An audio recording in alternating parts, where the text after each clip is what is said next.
Hello and welcome to News Central TV. My name is Mazino Appeal. Now the top stories this hour. River State Caucus in the National Assembly has issued a strong warning to Senator Seriake Dickson of Bayelsa West, urging him to steer clear of the state's political affairs. Also, family of late Moshood Abiola is demanding clarification over a reported 45 billion naira debt allegedly owed to it by the federal government. Coming up, the United Nations peacekeeping mission in the Democratic Republic of Congo, MONUSCO, is calling for restraint amid rising tensions in the country's volatile eastern region. Details coming up shortly. Welcome again. Now to the news. The River State Caucus in the National Assembly has issued a strong warning to Senator Seriake Dickson of Bayelsa West, urging him to steer clear of the state's political affairs. Now, I beg your pardon. I'll come back to that story in a bit. But Bayelsa West lawmaker and former governor Seriake Dickson has criticized President Bola Tinubu for what he calls a defeating or a deafening silence on the deepening political crisis in River State. Speaking shortly after the joint session of the National Assembly to mark Democracy Day, Dickson accused the federal government of enabling what he described as a military-style suppression of democracy. He also condemned the Senate leadership for shutting down his attempts to raise a constitutional point of order, arguing that the president's speech ignored growing threats to Nigeria's democratic institutions. Words don't show democratic commitment. What matters is actions, actions and actions. But you cannot be celebrating democracy. You cannot be flaunting yourself as a Democrat on the one hand, and on the other hand, be trampling democracy under your big presidential foot in River State. The president missed a golden opportunity to raise and deepen democracy in Nigeria by restoring democratic and normal civil constitutional rule in River State. Of all the things the president said, the president was silent about River State. Meanwhile, the River State Caucus in the National Assembly has warned Senator Dickson to steer clear of matters concerning the state and refrain from making comments that could incite violence among citizens. The caucus described his recent remarks, which portray the emergency rule in River State as a return to military governance, as not only false but capable of jeopardizing the fragile peace efforts currently underway. They say that the emergency rule was instituted through a constitutional process, citing Section 305 of the 1999 Constitution, which empowers the President to declare a state of emergency in situations that threaten national security and public order. It is on record that Senator Dickson, in one of his numerous visits to the suspended governor, promoted ethnic bigotry and biases that misled the governor and ultimately led to his suspension. Senator Dickson is at it again. Recall, too, that the retired Corporal Dickson, as a serving governor of Bayelsa State, desecrated the judiciary when he led thugs and armed men to disperse and disrupt proceedings of a federal high court.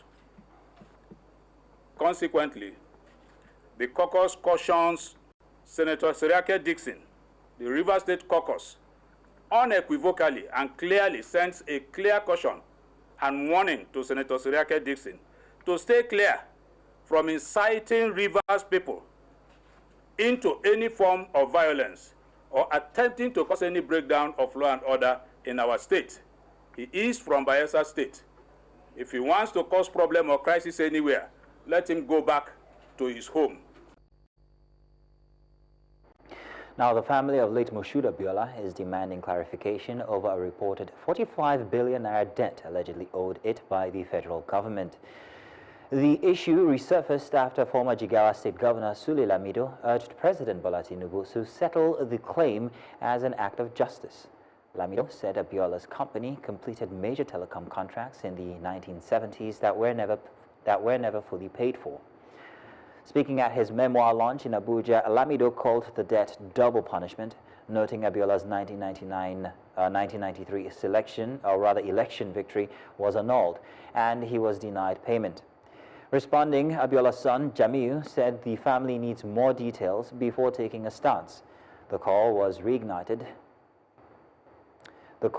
reignited debates over Abiola's legacy and Nigeria's democratic journey.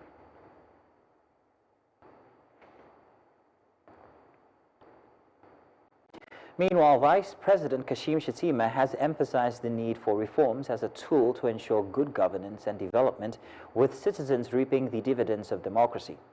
This was during the 26th Democracy Day lecture in Abuja, a significant event in the nation's democratic journey with the theme Consolidating on the Gains of Nigeria's Democracy, Necessity of Enduring Reforms. News Central's correspondent Bettina Nweli here reports. The event, which held at the State House in Abuja, brought together key stakeholders and Nigeria's political elite as they reflected on the nation's progress and developmental challenges. Yes, I am aware, very deeply aware, of the pain many Nigerians are feeling at this time. The cost of living is high. Basic commodities are not as affordable as they should be. Salaries stretch thinner than ever. Families are struggling to meet their daily needs. Let me say this from the bottom of my heart. I hear you. I see you. I feel what you feel. The date June 12 does not appear in our calendar by accident. It earned its place through pain, through sacrifice and collective resolve. It represents a point in our national journey when the people made a clear choice and the system responded in disagreement. George Akume, Secretary to the Government of the Federation, highlighted the importance of enduring reforms to consolidate the gains of Nigeria's democracy. He emphasized that reforms must be backed with empathy and grassroots engagement to ensure public understanding and acceptance. We are here today because many fought, many died, some survived. Many were brutalized, many disappeared, many lost limbs, many were imprisoned, many gave up all their resources, and many never recovered. To all of them, we owe a debt of gratitude. Tinubunomics, Nigeria's journey towards sustainable development is about fiscal and economic policies and decisions of President Bola Ahmed Tinubu, a man who has demonstrated unprecedented boldness in implementing reforms that Nigeria has needed for decades, but has instead shied away from at various times in our history. While the lecture was aimed at appraising the need for enduring reforms in order to strengthen democratic institutions in the country, it is hoped that the gains of democracy will be sustained for future generations. In Abuja, for News Central, Bettina Nweli. As part of efforts to boost its regional presence and operations, the Niger Delta Development Commission has inaugurated an ultra-modern office complex in Calabar, Cross River State, as well as a network of 8.137 kilometers road network spanning Calabar South and the municipality, among other initiatives. News Central's correspondent Austin Azu here has the story. Chairman Governing Board of the Niger Delta Development Commission, Chiedu Ebie, and other management team of the commission led the Minister of Regional Development, Abubakar Momo, accompanied by top political leaders and stakeholders in Cross River States to inaugurate the NEDC Ultra-Modern Office Complex in Calabar, the Cross River State capital. This is happening in its 25th years of existence. From the management and the board, I hereby commission this NEDC. The minister also flagged off the first phase distribution of handheld tiller machines to local farmers to boost smallholder farming in the states. My task is quite simple. It's just a welcome to Calabar. The NDDC management team, who highlighted the achievements of the commission since its inauguration by President Bola Tinubu, reiterated the commission's commitment to people-oriented projects. This facility will serve as a hub, project monitoring and direct interface with the communities we serve. We're willing to partner with state government in trainings for both youth women that will also help our people to develop them. NDDC is here as a willing tool, has been directed by Mr. President to play that complementary role to support the people of the Niger Delta. As we also celebrate Mr. President's second anniversary, we're also celebrating the 25th anniversary of the existence of NDDC. Like the MD said, we will be going round all the states.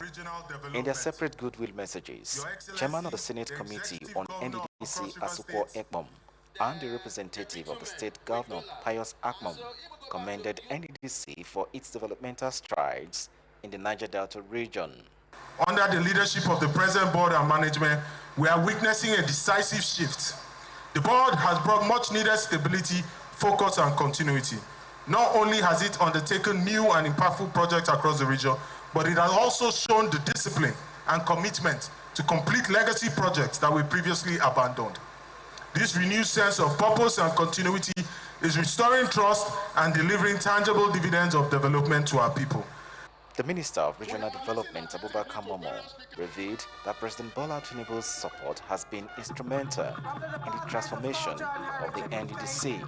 I want to once again commend the management and board of NDDC for doing precisely what Mr. President has directed us to tell them to do.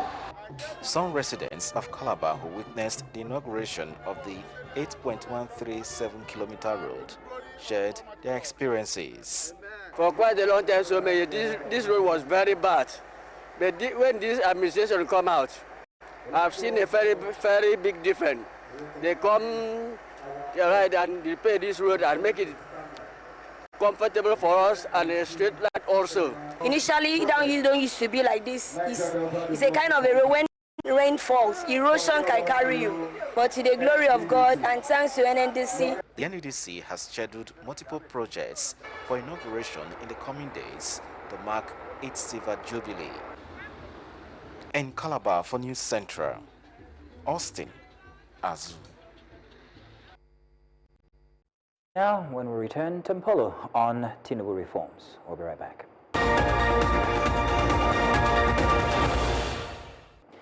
Welcome back. Now, stakeholders are once again calling for the return of the Option A4 election management system, widely praised for its transparency during Nigeria's 1993 presidential election. The call came during a Democracy Day lecture in Abuja, where participants urged the federal government to honor the late Humphrey Nwosu, the former chairman of Nigeria's Electoral Commission and the brain behind the Option A4 system. News Central's Joshua Imarai was at the event and brings us more on the calls for electoral reform from Abuja. The first annual National Association of Political Correspondent Lecture Series brought veterans and political actors together under the same roof, united by a shared history. With the theme, The Legacy of Option A4 and the June 12 election, the forum reflected on experiences of stakeholders during the process and examined the significance of what many still consider Nigeria's freest and fairest election. Former Director of Public Affairs of the defunct National Electoral Commission, Tony Eredia, criticized the media's alleged passive role in electoral reporting, warning that it enables the manipulation of results. The media tend to think that they can only announce declaration of winners, which is wrong. And it is one of the reasons why people are able to rig, because we wait to announce declaration of winners. We have a duty to announce declaration of results at each spot. Iradia also cautioned against political defections, saying that votes belong to political parties and not individual candidates. What I'm saying is that the Nigerian Constitution recognizes that it is political parties who win elections. And if political parties are the owners of votes, the candidates cannot take those votes away. So when somebody defects from one party to the other and is going away with the votes of the previous party to a new one, what he's doing is certainly not correct. And whatever we must do as a nation to stop it is important. Many in attendance called for the readoption of the June 12 Option A4 election management system, with speakers saying that it will restore transparency and public trust in Nigeria's electoral process. And what was Option A4 about? If you cast your vote, it will be counted and announced there and then. The results are announced and the question of manipulation does not arise. But it's also very important for people not to believe that any voting system is a magic bullet, because it's more like you cannot elevate the institutional manifestations of a phenomenon to its defining characteristic. The problem is not necessarily our election. The problem of our election is a reflection of a more fundamental problem, which is basically the anarchic way of our competition. As the history of June 12 continues to shape conversations around Nigeria's democratic engagement, the renewed call to immortalize the late chair of the nation's electoral body, Humphrey Nwosu, is once again placed on the front border. Many here say that renaming the headquarters of Nigeria's Independent National Electoral Commission in his honor will serve as a symbolic gesture to recognize his role in delivering the nation's most credible election. In Abuja, for News Central, I am Joshua Imara. Peace advocates in Nigeria have joined their counterparts across the globe to call for peace among citizens living in grassroots communities. This was during a high-level engagement organized by the Global Peace Foundation, Nigeria, aimed at bringing together traditional rulers, religious leaders, civil society groups, women advocates and youth in Hayinbanki community in Kaduna State in a bid to end conflict and violence extremism in the state.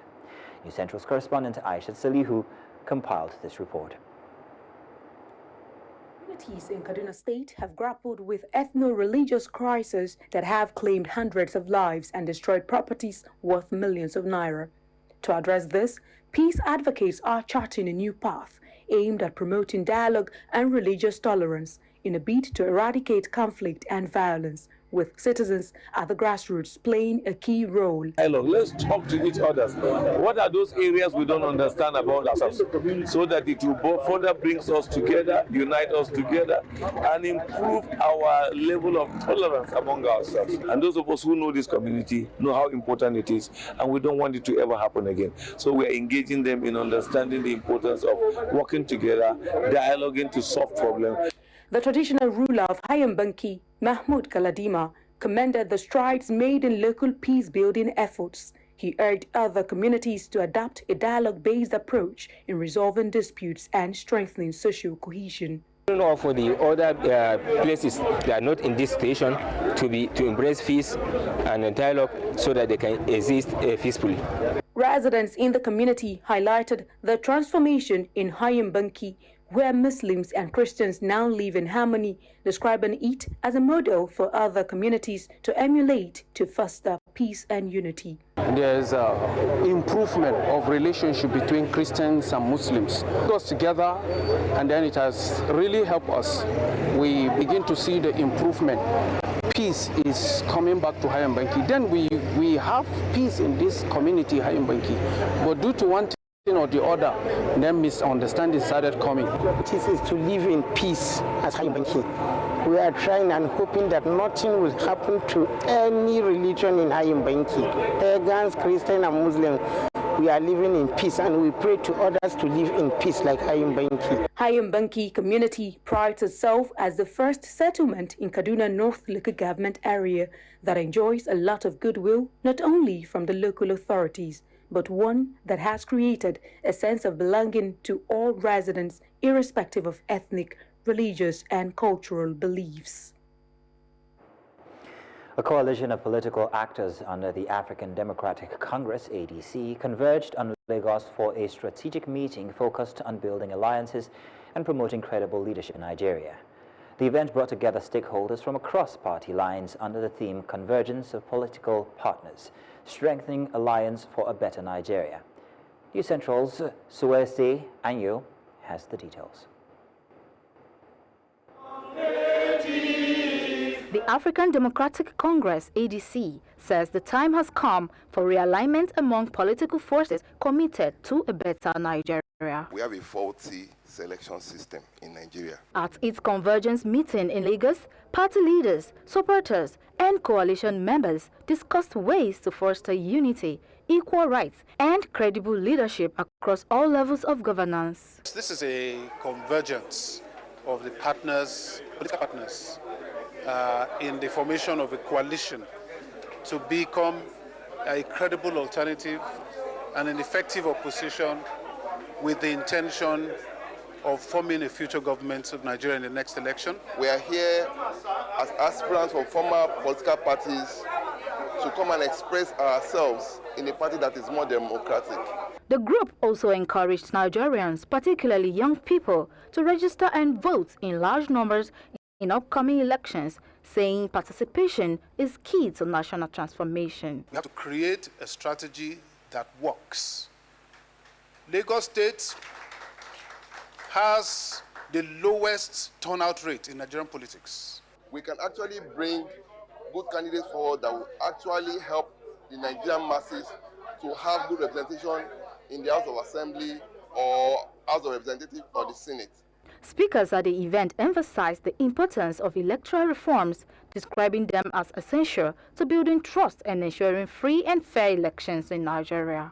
It is the party that is sending you an errand to do something for Nigerians. It is not your interest. But if you put your interest above the interest of Nigerians, then we will remove you. Nigerian problem is leadership. And what we are trying to do is to get a formidable leadership, a competent, efficient leader. The only thing you can get through coalition is putting the right peg in the right hole. As Nigeria inches closer to another critical election cycle, the ADC says it is committed to building bridges that promote justice, accountability, and inclusive governance. In Lagos, for News Central, Sewesi Anyo. The French government has called for stronger international cooperation, particularly between Africa and the West, to combat the growing threat of plastic pollution in the world's oceans. The Deputy Ambassador of the French Embassy in Nigeria, Jean-Francois Hesperu, made the call during a plastic waste awareness program held in Abuja, as he emphasized the escalating presence of plastics in marine environments, which poses a severe threat to global ecosystems and human health. Hesperu says that the French government will support global partnerships in addressing the challenge and has dedicated an estimated €750,000 to support recycling projects, including the installation of plastic micro-recycling plants in various Nigerian tertiary institutions. A global strategy by France to not only act at the global level, but also at the level of the communities. So we have a double approach, top-down, but also a bottom-up. With civil society organization, we are helping these organizations to work, to do trainings, and we have from time to time bigger funds. For example, we have funds of 100,000 euros now, which is about helping universities in recycling plastic. Whatever pollution start here in Nigeria may end in France, in US. So this pollution has no border, and whatever plastic I throw up in France in the street may end up here in Nigeria. So this is a common issue we have, and that's why we think we have to work together to develop solutions. Coming up, police officer James Mukwana has appeared in court in connection with the death of 31-year-old Albert Anjouan. We'll bring you more after the break. Stay with us.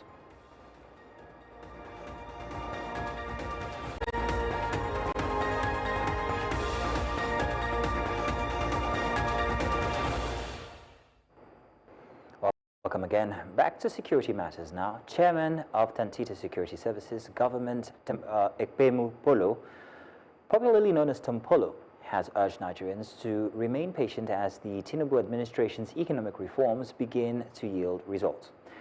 Referencing Tantita's collaboration with the government, the federal government, Tompolo says efforts to secure oil infrastructure and waterways have led to increased crude output and boosted government revenue. He made the remark through Edgar Daniel, his technical advisor at the Presidential Amnesty Program, during the launch of a grassroots mobilization campaign in support of President Tinubu.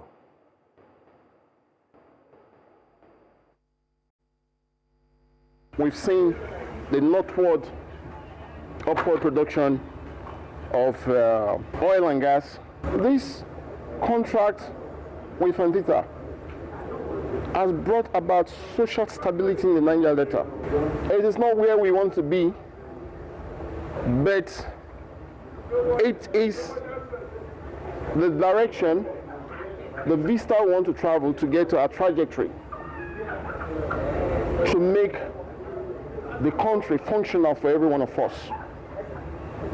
More money means money for investment in education and other social programs, healthcare, infrastructural development,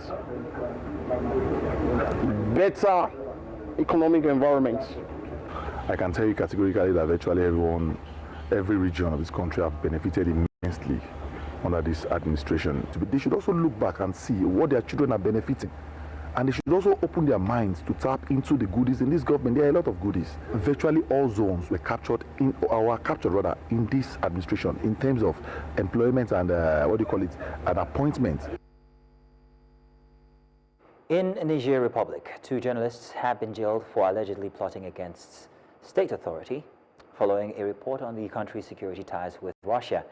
Their employer, Sahara FM, confirmed the arrest. The journalists were among 3 detained in early May in the northern city of Agadez after broadcasting claims that Niger's security agreements with Russia had been terminated. A military court has since ordered 2 of them to be remanded at Kolo prison, around 50 kilometers south of the capital, Niamey. The 3rd was granted provisional release. All 3 face charges of undermining national defense and plotting against state authority.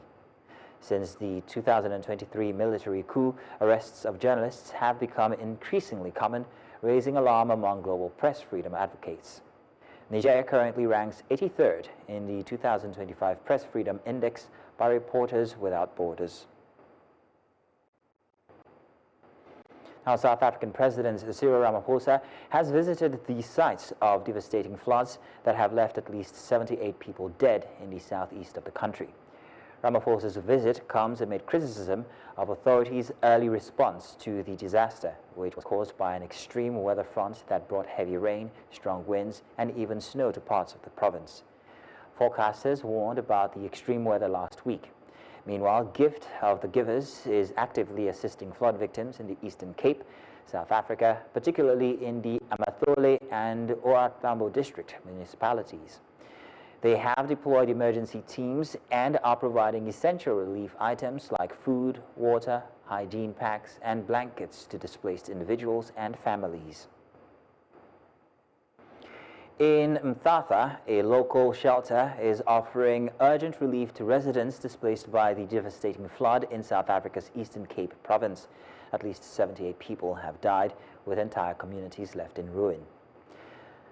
Manakoko Mufana, from a community association, says the shelter is providing essential support, including hot meals, warm bedding, and donated clothing to those most in need.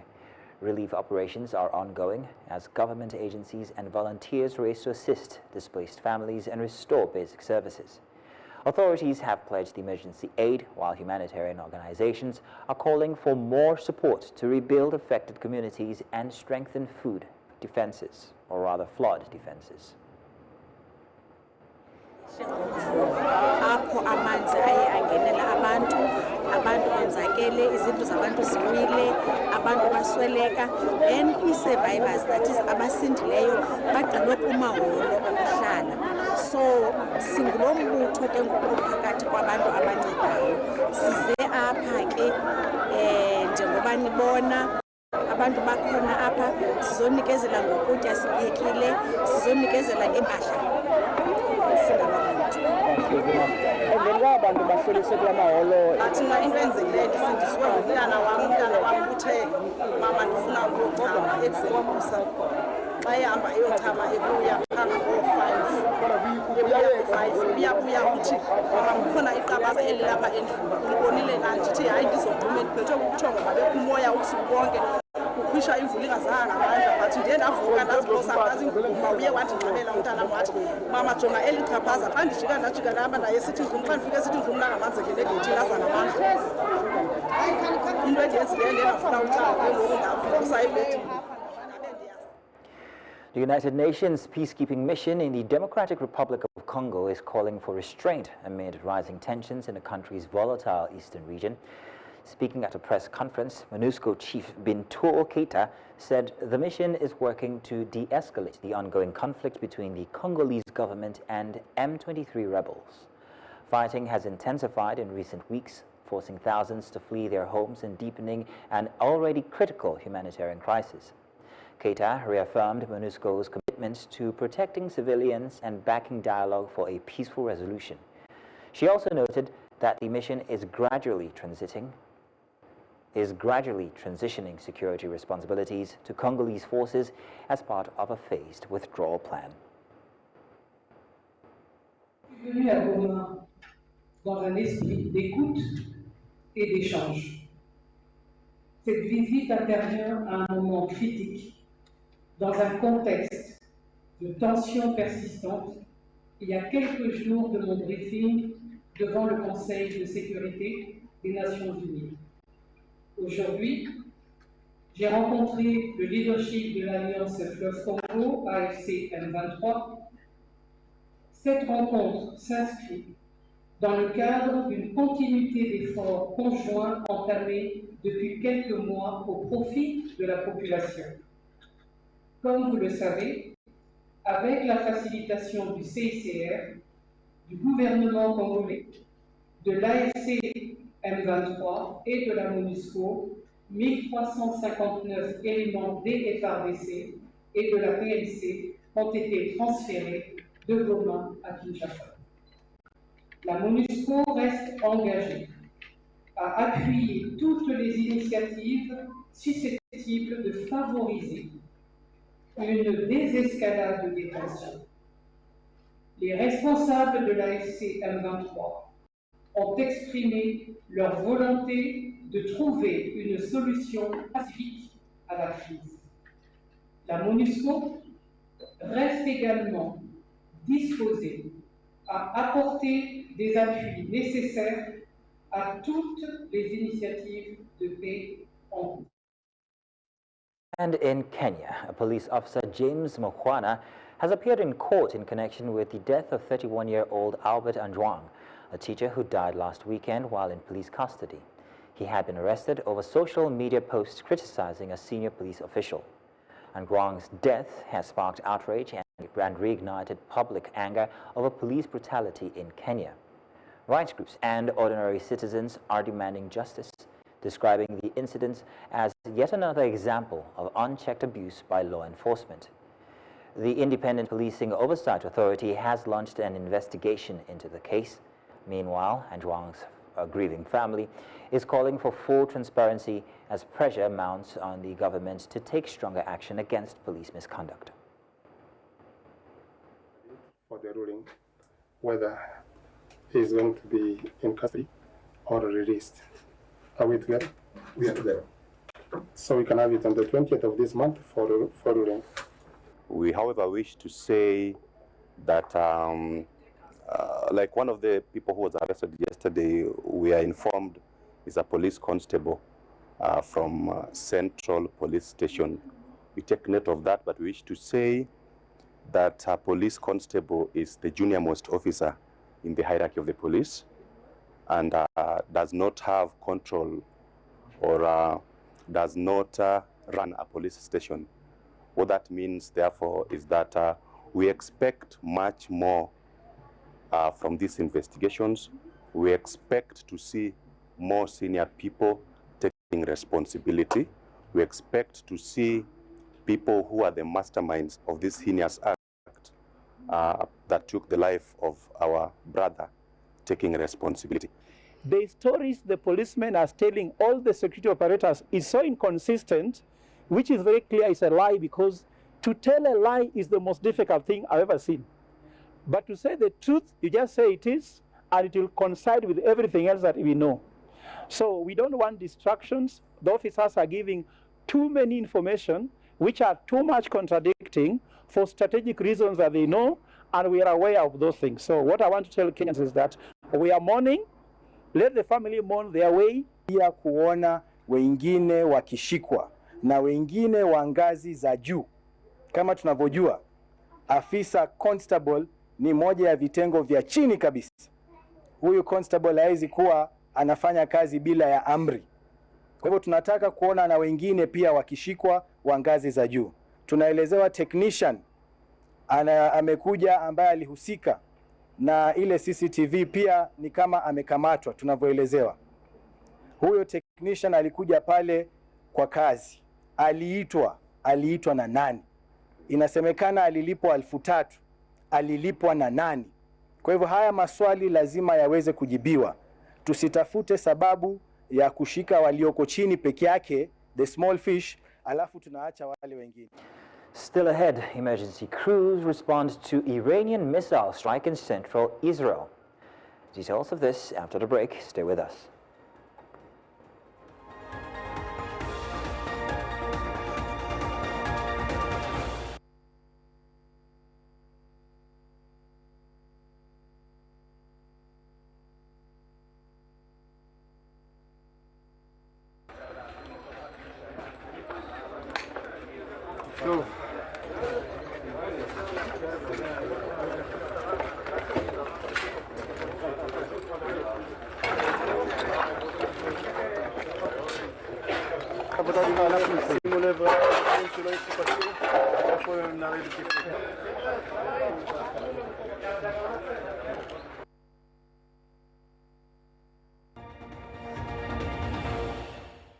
Welcome back. Now, Israel has temporarily closed all of its diplomatic missions worldwide as its military operation in Iran continues. The Foreign Ministry said in a statement that consular services would not be available to Israeli citizens currently abroad as a result. It urged Israelis overseas to complete an online form updating their location and situation and advised those in need of urgent assistance to contact the ministry's situation room directly. The statement also warned Israelis abroad to avoid displaying national symbols in public, refrain from posting identifiable information or travel plans on social media, and avoid attending large-scale events linked to Israel. Meanwhile, Iranian President Masoud Pezeshkian has reacted to the lethal Israeli airstrikes earlier on Friday, pledging a legitimate and powerful response. And emergency teams are assessing the aftermath of an Iranian missile strike in the central Israeli city of Rishon LeZion. The attack came early Saturday as Iran launched a wave of missiles in response to a deadly assault on its nuclear and military facilities. That earlier strike reportedly killed several top Iranian generals, prompting a swift and forceful retaliation. Damage assessments are ongoing, and emergency crew are working to secure the affected areas and assist any casualties. Now, investigators on Friday recovered a black box recorded from the crash site of a London-bound passenger jet that plowed into a residential area of India's Ahmedabad city, killing at least 265 people on board and on the ground. The Air India Boeing 787-8 Dreamliner issued a mayday call shortly before it crashed around lunchtime on Thursday after lifting barely 100 meters from the ground. One man on board the plane, which was carrying 242 passengers and crew, miraculously survived Thursday's fiery crash, which left the tailpiece of the aircraft jutting out of the second floor of the hostel for medical staff from a nearby hospital.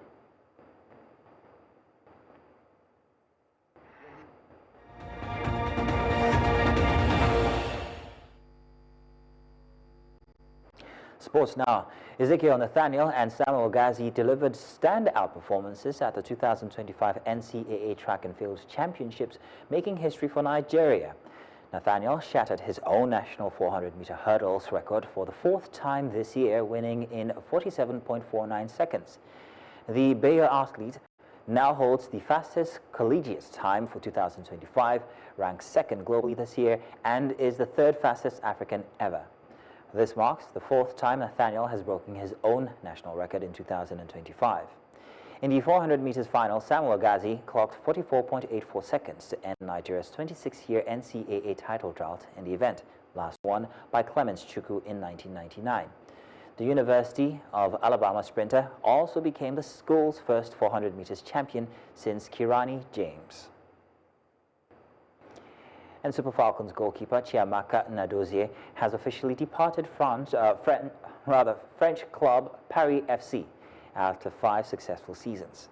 The club confirmed her exit on Friday, marking the end of a journey that began in 2020 following her standout showing at the 2019 FIFA Women's World Cup. Nnadozie quickly established herself as a key figure in the squad, playing a crucial role in their UEFA Women's Champions League campaign and domestic success. She was named Best Goalkeeper in the 2023-24 Akima Premier League and helped the team win the Coupe de France. Paris FC expressed gratitude for her contributions and wished her well as she embarks on the next chapter of her career. The Nigeria Premier Football League has confirmed that neither video assistant referee nor goal line technology will be used in the 2025-26 season due to financial constraints. Now, the NPFL chairman Gbenga Elegbeye and COO Davidson Uwomi made the announcement at a press briefing in Abuja. Elegbeye cited the high cost of installing and maintaining VAR as the key reason for the decision, adding that efforts are ongoing to secure ownership. Uwomi explained that VAR remains the league's priority over goal line technology due to its broader impact on officiating decisions. Despite the absence of advanced tools, the NPFL plans to improve officiating through training and broadcast replays. The new season starts August 22nd, 2025. APR of Rwanda secured third place at the 2025 Basketball Africa League with a record-breaking 123-90 win over Egypt's Al Ittihad. The Rwandan side set a new BAL scoring record for most points in a single game. Axel Mpoyo led the charge with 32 points, including a league record 10 three-pointers, surpassing Will Perry's 2023 mark. APR shot 55.3% from beyond the arc, with Chasson Randall adding 17 points. Ittihad's Ibrahim Mohammed and Ahmed Ali Mohammed contributed 20 and 19 points respectively.